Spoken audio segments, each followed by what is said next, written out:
जय माता दी दोस्तों। पौष माह के शुक्ल पक्ष की एकादशी को पौष पुत्रदा एकादशी कहा जाता है। इस दिन सुदर्शन चक्रधारी भगवान विष्णु जी की पूजा का विधान है। मान्यता है कि इस दिन व्रत करने से संतान की प्राप्ति होती है, इसीलिए इस एकादशी को पुत्रदा एकादशी के नाम से जानते हैं। दोस्तों, इस व्रत को करने से संतान की रक्षा और तरक्की होती है। एकादशी के व्रत करने वाले जातक को दशमी तिथि के शाम को ही व्रत और पूजन का संकल्प लेना चाहिए और दशमी की रात के भोजन के बाद कुछ भी अन्न या एकादशी व्रत में जो चीज निषेध है उनका सेवन नहीं करना चाहिए। और पौष पुत्रदा एकादशी के दिन प्रातःकाल सुबह जल्दी उठना चाहिए, फिर किसी पेड़ की टहनी से दातुन करें। इसके बाद नित्य कर्मों से निवृत्त होकर स्नान करें और स्नान करने के बाद स्वच्छ वस्त्र धारण करें। हो सके तो इस दिन पीले रंग के वस्त्र धारण करें और चंदन का तिलक लगाएं। तत्पश्चात भगवान सूर्य नारायण को जल अर्पित करें। अब आप एक लकड़ी की चौकी ले, उस पर पीले रंग का वस्त्र बिछा लें और चौकी के दाएं और एक दीपक प्रज्वलित कर दें। अब चौकी पर भगवान विष्णु की मूर्ति या प्रतिमा स्थापित करें। उसे रोली, चंदन, कुमकुम आदि से तिलक करें।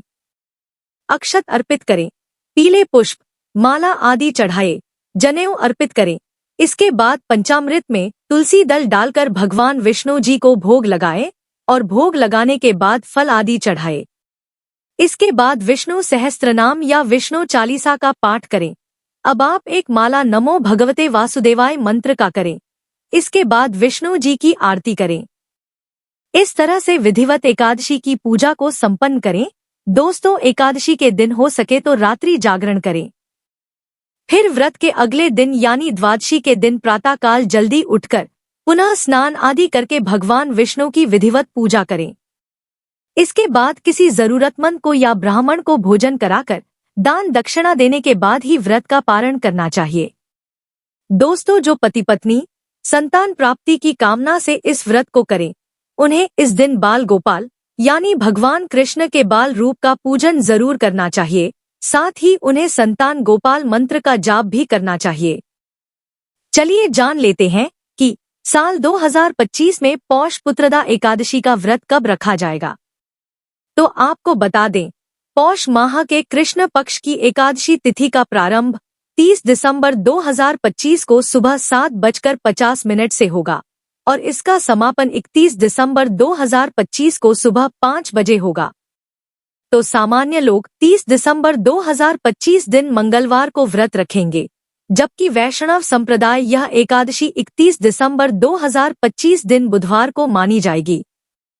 तो जो लोग 30 दिसंबर को व्रत रखेंगे, उनके लिए पौष पुत्रदा एकादशी व्रत पारण का समय 31 दिसंबर 2025 को दोपहर 1:26 से लेकर दोपहर 3:31 तक के बीच में किया जाएगा और द्वादशी तिथि का समापन 31 दिसंबर 2025 को सुबह 10:12 पर होगा।